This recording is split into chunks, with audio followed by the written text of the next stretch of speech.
For me, there's one ingredient I use more than anything else when I'm cooking up something comforting, and that's garlic. Today, we're a nation of garlic lovers, but it wasn't always so popular. When I started writing recipes, I had to list it as optional. Isle of Wight farmer Colin Boswell is a garlic obsessive who has been growing this pungent bulb for nearly 40 years. What did your pals think of you growing garlic in the 70s? A complete joke. And it's only as people like M&S started to do a lot of garlic bread and chicken Kiev, and people started to say, oh, maybe he's got something right. Colin's so passionate about garlic, he's travelled the world on a quest to find its source. I've been on a search for the mother of all garlic, the original garlic, which I think we found in Kazakhstan and also on the Turkish-Iran-Iraq border. To me, garlic represents one of the most powerful things in nature. It has a power and an intensity in it which ancient man understood much better than we do. The farm produces a staggering 100 tonnes of garlic every year, and they grow over 40 different varieties. The elephant garlic is big, sweet, people like because of the size, and if you just take a clove and go like that, you could have a little bite of that. That tastes more like a strong leek than with a garlic flavour. Who are you kidding? It tastes exactly like very strong garlic. This is black garlic. It's been cooked for about 40 or 50 days, and what you end up with is this black, unctuous It looks like tapenade from here. It does. There we go. It's sweet. It's incredibly sweet. I wouldn't know that was garlic if you'd got sourdough bread that you'd cooked on a griddle and you spread that across. It would be divine. Yeah. Colin's whole family work on the farm. Not only do they grow garlic, they also smoke it and love cooking with it in a huge variety of ways.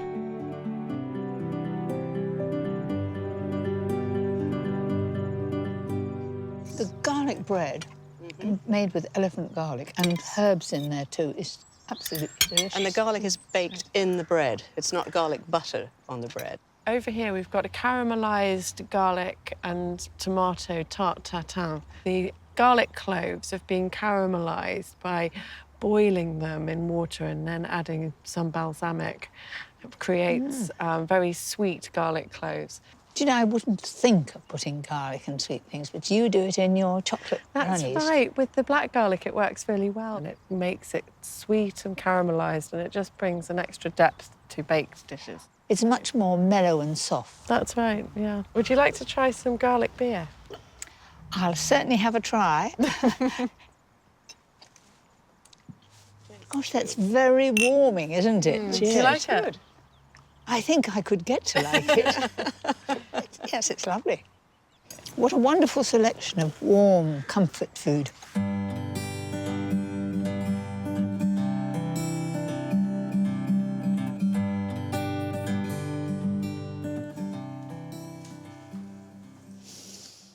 I'm very proud of this. And yes, I did grow it myself. I didn't get it from the garlic farm. It's an elephant garlic, and it's fresh out of the ground. It needs drying out, but garlic is an essential of many of my recipes, especially the one I'm going to make right now. This is my version of the French classic Coq Au Vin, and this really is comfort food at its best. Take a big bowl and put 2/3 of a bottle of wine. It doesn't have to be special, but it does give good flavour. Add some crushed garlic, peeled shallots, a bunch of fresh thyme, and a few bay leaves. And then we put the chicken in. Now, I'm using chicken breast today. You could use chicken thighs if you prefer. My tip for this dish is to cover, then chill the chicken overnight, and it'll soak up all those lovely flavours. Use the marinade to make the rich casserole sauce, and you can't go wrong. You get a much more intense flavour if you reduce the wine, and I think it's much better to reduce it before it's added to the chicken, otherwise you'll overcook the chicken breast. Season and seal the chicken. Then I'll turn those over as soon as they've got a light brown colour.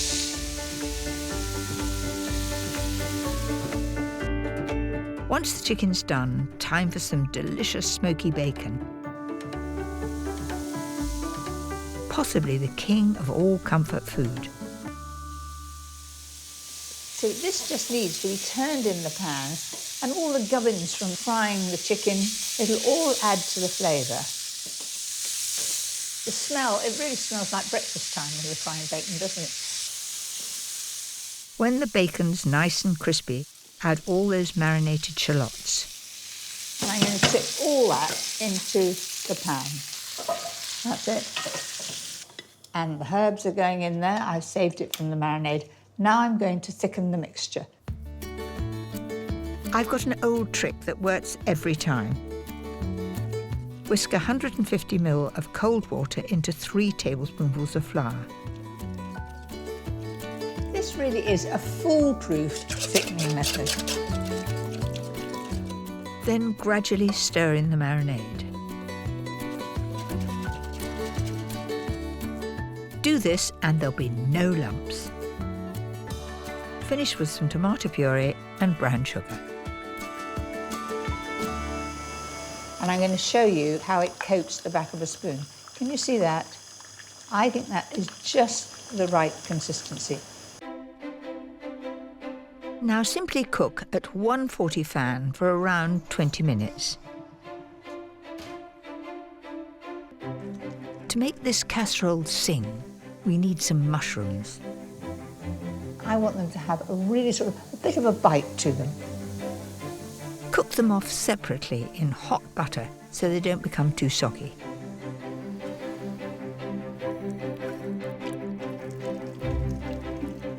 I think that looks really great. To really cheer yourself up, enjoy this casserole with some steaming hot crushed new potatoes, roasted with garlic butter and parmesan. Delicious. So there you have it, my garlic and herb chicken casserole. It really does raise the spirits. Thanks for tuning in. Please like and subscribe to my YouTube channel and enjoy.